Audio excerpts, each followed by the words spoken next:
सब अभी के आधुनिक युग में हर एक के घर में कंप्यूटर है। अभी बहुत आदमी के कंप्यूटर यूज करावे, लेकिन कंप्यूटर चलवे के साथ साथ है हाँ सबके कंप्यूटर के इतिहास के बारे में था वह। अगर नहीं था वह तो चिंता नहीं लू, हम अहाँ सबके कंप्यूटर के इतिहास के बारे में कहब। कंप्यूटर के आविष्कार स्पेशली हिसाब बारी करे के लेल बनायल गेल छले। सबसे पहले तो ये कह चाहब कि कंप्यूटर जे शब्द है तेकर उत्पत्ति केना के भेले, केना के आयल है। तो देखियो, कंप्यूटर शब्द के आवे के पीछे बहुत रोचक कहानी है। ये शब्द सबसे पहले 16 शताब्दी में एगो व्यक्ति के लागी सबसे पहले यूज भेल छले, जे कि हिसाब बारी करे छले, मतलब कि कंप्यूट करे छले। हिसाब बारी के इंग्लिश में कंप्यूट करना कहे, कंप्यूट।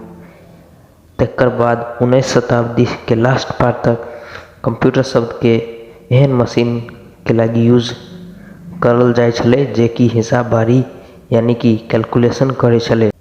आ के कि कंप्यूटर के इन्वेंशन कैलकुलेशन के करे के लागी भेल छले, तैसे आइ अपना सब आइ के कंप्यूटर कही छी।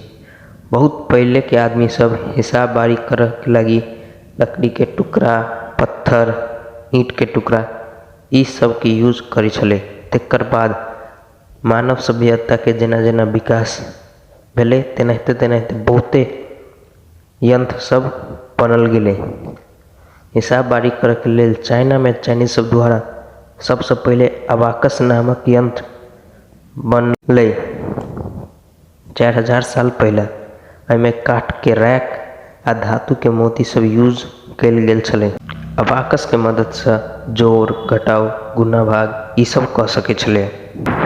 एनाहिते जेना जेना आदमी सभ्यता के यानी कि मानव सभ्यता के विकास भेल गेल, तेनाहिते यंत्र सब बनल गेले जे हिसाब बारी करे लागी सक्षम छले। आदमी के विकास संगे यंत्र सब हिसाब बारी के लेल हजारों साल तक यूज भेल गेल छले।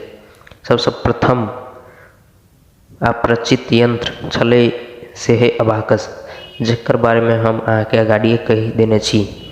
तकर बाद 1822 में फादर ऑफ कंप्यूटर यानी कि कंप्यूटर के पिता, जे कि कंप्यूटर बनबे के पीछे सबसे बड़का हाथ यानी कि सबसे महत्वपूर्ण योगदान देने छै, ओकर नाम है चार्ल्स बेबेज, जे कि प्रथम यांत्रिक कंप्यूटर के विकास के बारे में सोच कर 1833 में एनालिटिकल इंजन यानी कि विश्लेषणात्मक इंजन, जे कि सामान्य उद्देश्य के लगी बनल गेल कंप्यूटर छले। यही एनालिटिकल इंजन के आधार पर अभी के हर एक कंप्यूटर सब बन रहा है।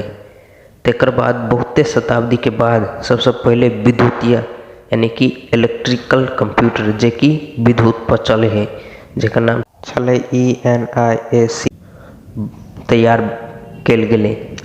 ई कंप्यूटर दूगो साइंटिस्ट द्वारा तैयार कल गेले यानी कि बनायल गेले, आविष्कार कल गेले, जेकर एकटा के नाम छले जॉन W मैकली आ एकटा के नाम छले J प्रेस्पर एकट। ई छला हिस्ट्री ऑफ कंप्यूटर। अगर अहाँ सब ऐसा अगाड़ी जाना चाहे छी तो वेट करो।